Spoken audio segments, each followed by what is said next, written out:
Hey Worm people, this is Luke. I'm Captain Matt's son. I'm normally behind the camera, and we're here in Alpine, Wyoming, visiting Worm Cowboy. We saw what he's been doing online with local compost pickup and worm farming, and his phrase is, feed the soil, not the landfill. Not the landfill, And right. so we've got Jude and Seth here on a little road trip, and we'd love to get a walkthrough of what you're doing here and what kind of this bootstrapped composting worm business looks like. Yeah, for sure. And thank you for coming, and a huge shout out to Captain Matt, who's leading a worm revolution. So Hey there, Worm Cowboy.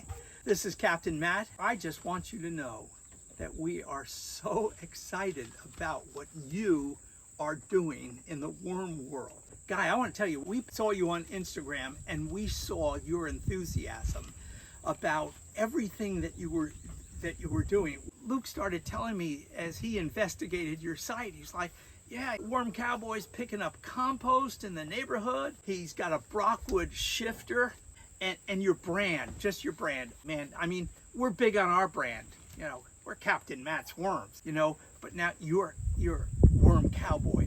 We're just so excited, I can't tell you. And I just wanted to say hello to you because I am not able to be out with the guys in Wyoming this week. Seth here and Jude are going to be my ambassadors representing me. So man, first of all, I just want to tell you I'm proud of you for what you're doing. And maybe one of these days when I'm in Wyoming, I'll stop by and say hi. yeah, let's get to it. I'll show you from start to finish my whole process. So my whole operation starts when I pick up my customers' food scraps, and I use this little trailer that I bought, and basically I can fit up about 30 compost buckets in here, and I have to figure out a way of expanding that capacity soon because I'm running out of space. But basically I'll attach my little trailer to my Tesla over here, which I call our electric garbage truck. It's pretty neat. It's really great at towing and everything, and it helps us be a little bit more sustainable using renewable energy. We charge in town using wind power. So, you know, I think composting and worm composting is all about sustainability. And that's Tito. That's our mascot, by the way. He's my dog. So after I fill up all my compost buckets, I will usually take them here. I have a little setup with toter bins where the food scraps will sit for about 3 weeks. And I have a couple more toter bins that I'm washing right now. It's usually 3. And I'll fill these toter bins up. And basically when those are filled, I take them to my backyard over here. And this is the secret sauce of my whole operation. This is what lets me process the food waste of our entire community and members. This is my micro bin. It's a pre-compost box that is attached to a fan, which will blow air into this bin on a timer.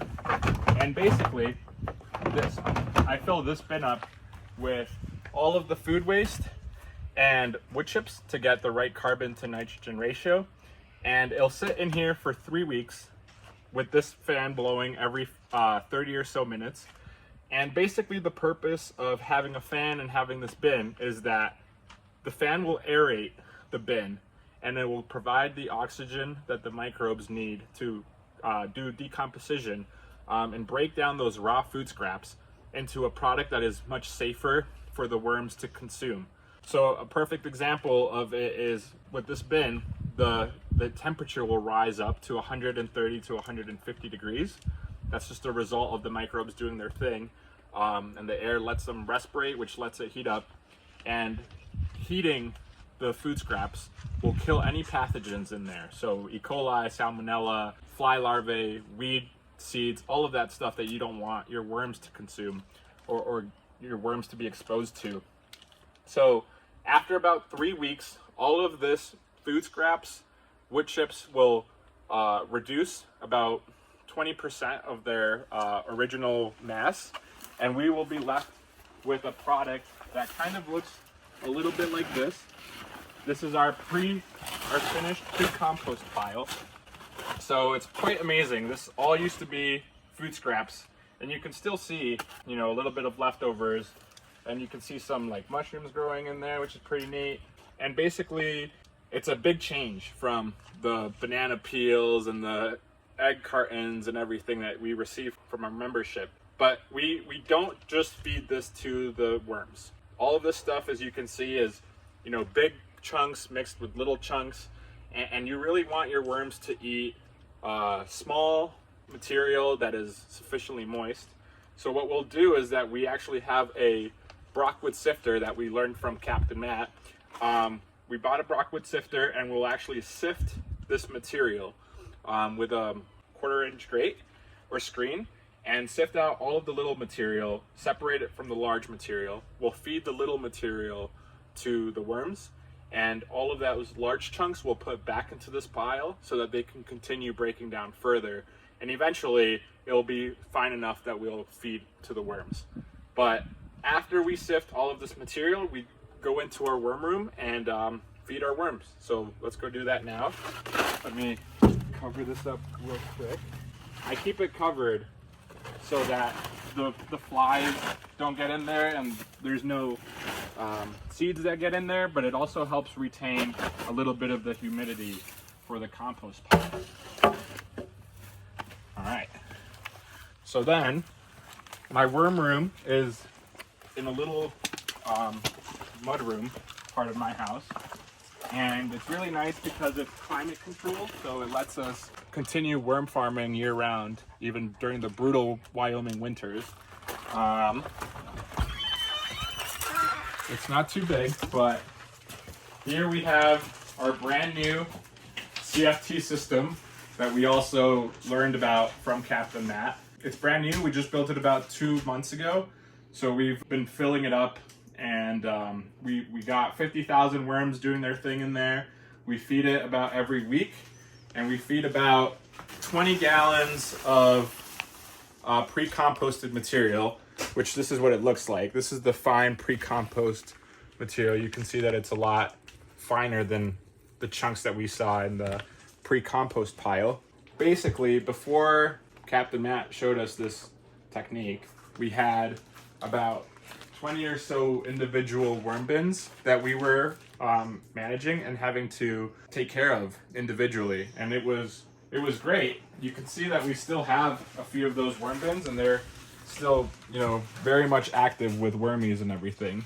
But it's a lot easier to feed the Cft system than to feed all the individual worm bins. So after we feed our worms, you know, we'll feed our worms every week or every 2 weeks, and the worms will turn all of our members' food scraps into worm castings. So that's when we use our Brockwood sifter again with a different screen, the fine screen that will separate the worm castings from the worms and any unprocessed material. We'll separate those worm castings, and our composting members actually receive free compost returns twice per year for them to use in their home plants, gardens. So it's a really, really great little benefit. Not only are you diverting your food waste from the landfill, but you're also getting the best all-natural soil amendment to use to grow your own food, to grow your own beautiful plants, and it's all part of our mission to feed the soil, not the landfill. So that's a little bit of how we do it here at the Worm Cowboy. We're very much like a new operation, so there's still a lot of growing to do and a lot of learning to do, but it's been a really exciting journey getting the whole company started from the ground up and learning composting. I had no prior experience before going into this journey, and you know, finding great teachers and tutors like Captain Matt really helps build the company and move forward and get better. You know, if you haven't started composting yet, or if you haven't started raising worms yet, I would just encourage you to start with one worm bin. That's what I did. And now, you know, I have a whole company with 60 active members composting with me, and we're diverting about 2,000 pounds of food waste per month. So, you know, you can make a big difference if you just get started today. So that's my suggestion for you all, and thank you so much for doing a little tour of my operation. So that was a wonderful tour. We've got a few questions that Jude and Seth have come up with. Perfect. So Jude, you want to start us out? Yeah, sure. So how'd you come up with this worm composting business? So that's a good question. I moved to Jackson about 2 years ago, and I moved out here because it's one of the most beautiful, most pristine ecosystems in the US and the world. But I very quickly found out that the community was lacking some sustainability infrastructure. Like most noticeably, there was no recycling infrastructure. So I was a little disappointed that such a beautiful place wasn't taking care of the environment the way that it should be. And I stumbled upon a book called The Worm Farmer's Handbook, which if any aspiring worm farmer is listening, they should totally read it. And basically learned that worms could be a great little partner in helping us reduce food waste and turn that food waste into soil. So read that and immediately saw potential for doing that kind of business here in Alpine and Jackson. And that's how the idea got started. And then it was just a matter of scaling it up to be a business. Seth? How did you get the name Worm Cowboy? It's a great question. So I wanted something that was very Western and people in Wyoming could, relate to and like. And I wanted something that when people heard it, it was memorable. So it took me a while, but eventually I realized that, Wyoming's whole thing is cowboys. We're the last of the Old West. And, just threw worm in there. And after trying out a bunch of names, Worm Cowboy just had the best ring to it. And it's pretty nice because I had a cowboy hat, so like I could just throw that on whenever I worked, and I was in my uniform. So I kind of stumbled upon a pretty good name for it. Yeah, definitely an awesome name. Now, online, where can people find you? I know you're on Instagram. It's The Worm Cowboy. The Worm Cowboy, yep. On Instagram. On Instagram. So we're on Instagram, we're on Facebook, and then we have our website, thewormcowboy.com. Okay. It's pretty easy. And the wormcowboy.com, it was new to Captain Matt, the whole community composting approach, and it provides a different stream of income. You can sell your castings, sell worm tea, sell worms, but you can also help people participate in composting even if they're not ready to jump into worm farming themselves. Or it might be their introduction to start worm farming at their home. Exactly. So yeah, really quick, traditional composting, the end product is not nearly as good as the worm castings, right? It's lacking the microbes that promote the soil fertility and the root growth and everything. So our end compost product is way better. But at the same time, like Luke mentioned, we're helping take away food waste that would end up in the landfill and, converting that into soil. So, doing worm composting as a community-wide composting initiative is, I think, a step up from traditional composting operations. Because your product is way better, but also you are creating that separate revenue stream. And then you can sell your castings too, like Captain Matt's doing. Right. Pretty neat. Yeah, so take a look at the website. It's not without labor. There's a lot of work involved, hauling the buckets and doing the pre-compost and the compost. But if you check out the website, it's very interesting. People, especially in this area, they'll pay $16 for bi-weekly pickup of the 5-gallon composting bucket and $25 for weekly pickup. And that might be a way to help you get started in your worm business, growing your hobby into a jobby, as some people like to say. Exactly. But Worm Cowboy, thank you so much for the warm welcome. We love just getting a tour of what you're doing here, and loved meeting you. Yeah. So thanks for coming, guys. Thank you very much. Yeah. Thanks for everything that you're doing for the worm community. So take care, folks. Captain Matt will be back soon. He's got quite a few interesting videos in the works. Don't forget to subscribe to the channel, subscribe to his newsletter, which should be coming out very soon, and we'll see you soon. Take care.